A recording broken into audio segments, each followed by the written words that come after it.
मी प्रेरणा बोरगे, आवाज महाराष्ट्रामध्ये आपले हार्दिक स्वागत. पाहुयात आजच्या ठळक बातम्या.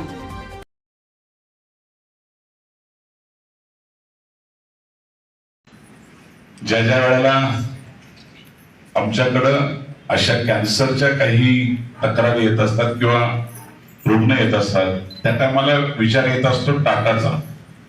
टाटाला कोणाला शोधावं आणि त्या पेशंटला कशा पद्धतीने सहकार्य करावं.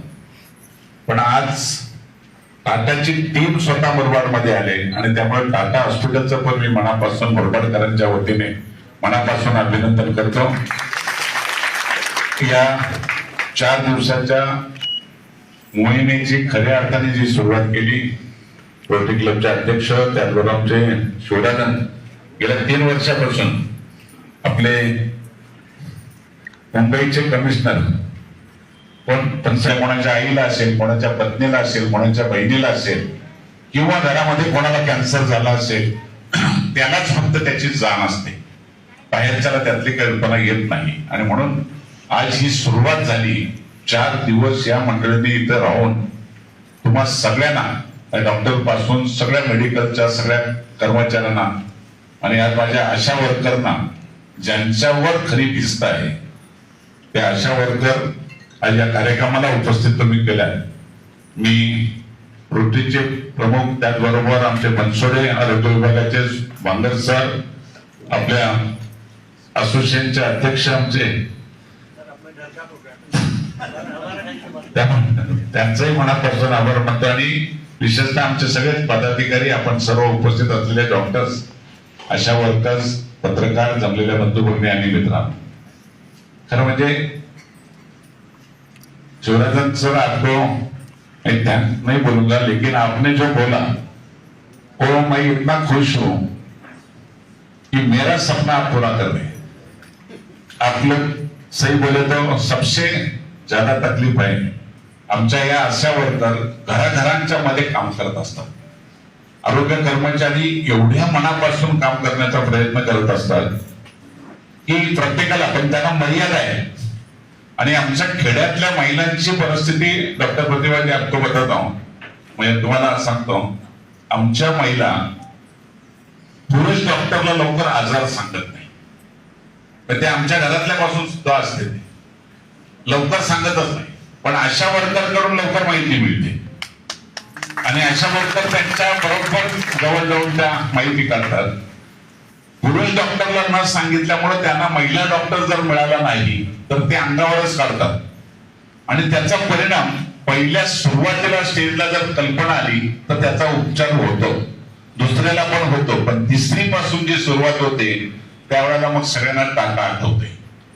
आणि टाटाला गेल्यानंतर मनात लोकांच्या भीती अशी तयार होते की आता परत येईल का. आणि खूप मोठ्या प्रमाणात या कुटुंबावर आलेला हे संकट खूप अवघडीचं होतंय.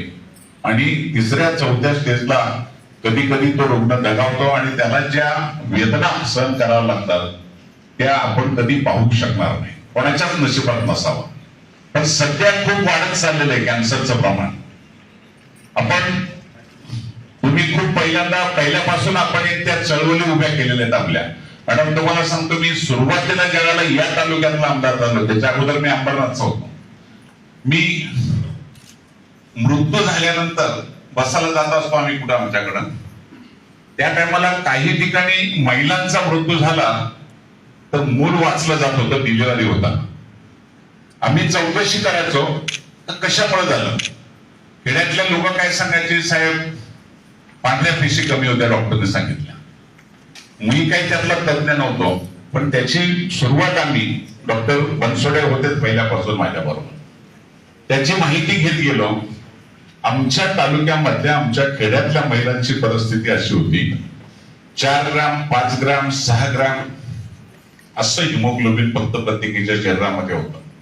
यांच्यावर अशा जबाबदाऱ्या टाकल्या गेल्या. मी स्वतः गावागावांच्या फिरलेलो आहे आणि अशी मोहीम सुरू केली की हिमोग्लोबिन तपासायलाच लावायचं. प्रत्येक कॅम्पला मी जायचो, महिलांना सक्ती करायचो, प्रत्येकीचे फोन नंबर लिहून घ्यायचं. मी कधीतरी त्यांना फोन करायचो का हिमोग्लोबिन तपासलं का, किती ग्राम आहे, आणि त्यांना गोळ्या औषधं ज्या द्यायच्या मोफत त्या द्यायला सुरुवात केली. जवळजवळ 1.25 लाखाच्या वर महिलांच्या त्यामध्ये 12 ग्रॅमवाल्या महिला अख्ख्या तालुक्यामध्ये मला 1, 2, 4 मिळाल्या होत्या. पूर्ण तालुक्यातली परिस्थिती 10 ग्रॅमच्या आतच, म्हणजे 5, 7, 7 आणि 4-5 ग्रामचा जर महिला जर डिलिव्हरीला गेली तर ती वाचूच शकत नाही. त्यामुळे मृत्यूचं प्रमाण बरचसं वाढलं होतं. पण त्याचा परिणाम मॅडम असं झाला, हिमोग्लोबिनचा आताच आमच्या महिलांच्यामुळे आता मध्ये 1-1.5-2 वर्ष आमचं दुर्लक्ष झालंय. तर निवडणुका होत्या, काही अडचणी होत्या. माझं आताही चाललं होतं, आमची बनसोडीची आमची चर्चाही झाली होती. आता परत आपण ती सुरुवात करतोय. हिमोग्लोबिनचं प्रमाण वाढल्यामुळं आता महिलांचं आरोग्य आमच्याकडचं थोडंसं सुधारलंय आणि त्याचा परिणाम असा झालाय चांगला की बऱ्याचशा गोष्टी त्याच्यामध्ये त्यांना कळायला लागल्या. हिमोग्लोबिन हा आमच्या खेड्यातल्या महिलाला जर तुम्ही विचारलं त्या लगेच सांगतील माझं 10 ग्राम आहे, आता 18 ग्राम आहे, 12 ग्राम एवढं पाठ झालंय त्यांचा. कारण यांनी घराघरामध्ये त्यांच्यापर्यंत जाऊन ती मोहीम राबवली आणि खूप यशस्वी त्याच्यामध्ये झालो. आज कॅन्सरचं सुद्धा आपण जी मोहीम सुरू करणार आहोत, तुम्ही जशी जबाबदारी टाकाल, मी स्वतः त्याच्यात लक्ष देणारा कार्यकर्ता आहे. मी आमदार म्हणून फिरत नसतो, मग मी एक कार्यकर्ता, त्या आईचा मुलगा, त्या आईचा भाऊ, अशा पद्धतीने मी काम करत असतो. आणि मी कोणाच्याही घरी कुठल्याही महिलेला जाऊन हक्काने सांगतो तर तुला तपासलंच पाहिजे आणि तेवढा हक्क मी आहे. मी माझ्या कार्यकर्त्यांना तर अगदी फार चुकीच्या शब्दात बोलत होतो. पहिल्यांदा तुझ्या आईची तब्येत चांगली सांभाळ, तुझ्या पत्नीची सांभाळ, बहिणीची सांभाळ आणि मग राजकारण कर. हे एकदा कुठेतरी आपण सांभाळलं पाहिजे. आणि कॅन्सर मुक्त करण्याचा निर्णय रोटरी क्लबनी घेतलाय. हा सोपं काम नाही. आपली जबाबदारी वाढली, पण आपल्यासाठी खूप फायद्याच आहे, आपल्यासाठी सगळ्या तुमच्या. आणि तुमची परिस्थिती अशी आहे का तुम्ही कुठल्या महिलेला डायरेक्ट सांगू शकालच तर तपासणी केली पाहिजे. म्हणून ही जर मोहीम आपण सगळ्यांची, कार्यकर्ते इतर करतील, आम्ही सगळे करू, यंत्रणा करेल, तुमच्या शब्दाला खूप महत्व आहे. आणि आज तुम्हाला इथं बोलवलंय, तुम्हाला प्रशिक्षित करतील. टाटाला तुम्हाला कोणाला भेटायला मिळत नव्हते, पण ते डॉक्टर स्वतः इथे येऊन राहिले 4 दिवस सगळेजण लोक.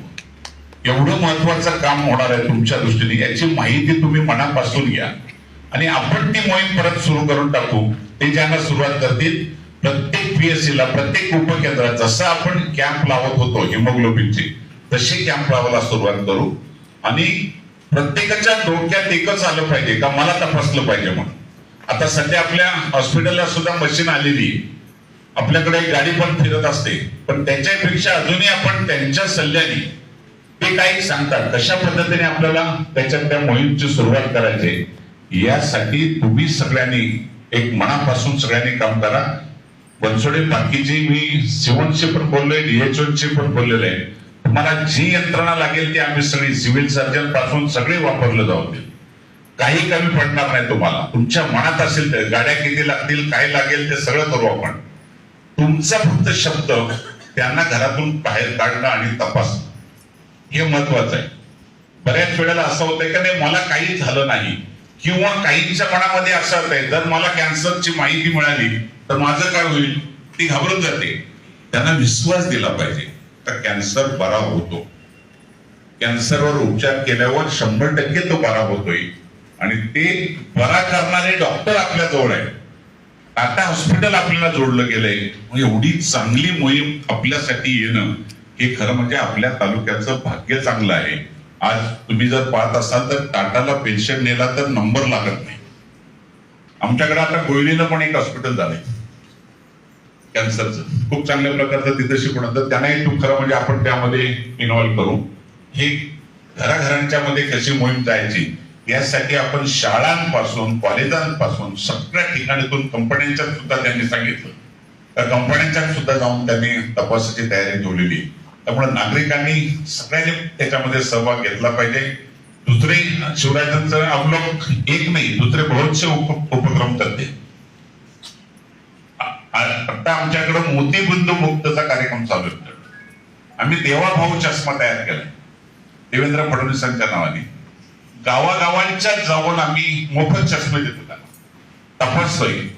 मोतीबिंदू निघाला तर त्याचं ऑपरेशन करायची सुरुवात करतो. दरवर्ष आम्ही 2,500-3 हजार तरी ऑपरेशन करतोय आणि लाखो चष्मे वाटतोय. तो देवाभाऊ चष्मा तर आपल्या भारतात नाही, आता भारताच्या बाहेर पण प्रसिद्ध होऊन गेला. एवढ्या देशांच्या मध्ये त्याचं नाव होऊन गेलंय. आजही सध्या मोहीम चालू आहे. एक मोतीबिंदू मुक्त करण्याचा पेक्षा खऱ्या अर्थाने मुक्त आपल्याला कॅन्सर मुक्तीचा जो मार्ग मिळालाय हा रोटरी क्लबच्या माध्यमातून मिळणं हे आपल्याला सुद्धा एक चांगलं नशीब आहे.